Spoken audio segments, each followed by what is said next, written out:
Hello সবাইকে, কেমন আছো তোমরা সবাই? আশা করি ভালো আছো। তো আমরা বড় বড় ক্রিয়েটার বা ইউটিউবার কারো ভিডিও দেখলে অবশ্যই মন দিয়ে দেখি বা একটা লাইক করে যাই। আর আমরা আমাদের মতো ভিডিও যারা ছাড়ি, আমাদের মতো ছোট ছোট ক্রিয়েটার, তাদের ভিডিওটা হয়তো স্কিপ করে তুলে দিই। অবশ্যই দেখো, আশা করি ভালো লাগবে। আর অনেক অনেক ভালোবাসা দিও, পাশে থেকো। আজকের প্রথম কাজটা হলো, যেটা করি হলো, ছেলেকে সকালে ঘুম থেকে তুলে এক গ্লাস জল খেতে দিই। তারপরে হলো ওকে ব্রাশ করতে দিয়ে চলে যাই মুরগিকে খেতে দিতে। তো প্রতিদিনের কাজ যেমন করি তেমনই করছিলাম আজকে।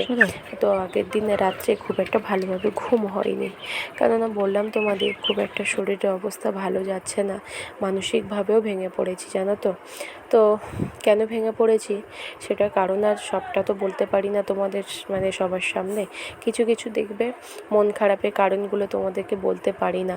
আপন মানুষগুলো এমনভাবে আমাদেরকে আঘাত দিয়ে চলে যায়, তো ভাবে না যে আমরাও তাদের আপনজন হই। তো যাই হোক, তাড়াতাড়ি ভাবছিলাম কি রান্না করা যায়। ফ্রিজটা খুলে দেখলাম ওই যে আমাদের মুরগি ডিম দিচ্ছিলো, তোমাদের বলেছিলাম, তো অনেকগুলো ডিম জমে গেছে। তাই ভাবলাম আজকে ডিমের ঝোল করব।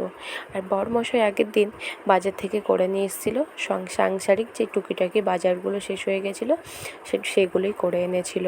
হ্যাঁ, ব্যাগ ভর্তি বাজার করে না হয়তো, কিন্তু আমার মানসিক শান্তি যেভাবে ফিরিয়ে দেয় না, আমি বলতে পারি আমি অনেকটাই ওর জন্যে উঠে দাঁড়ানোর সাহস পাই। সবাই যেভাবে আমাকে ভেঙে দেয় না, আমি সত্যিই খুব দুর্বল। বা ভাবি তারা কীভাবে পারে এইভাবে এতটা আঘাত করতে। বলে মানুষের দ্বারা সবই সম্ভব, নিজেকে শক্ত করো। আমি তো আছি পাশে, এটা বলার লোক কজন পাই বলো। আমি সত্যি একটা ভরসার হাত পেয়েছি।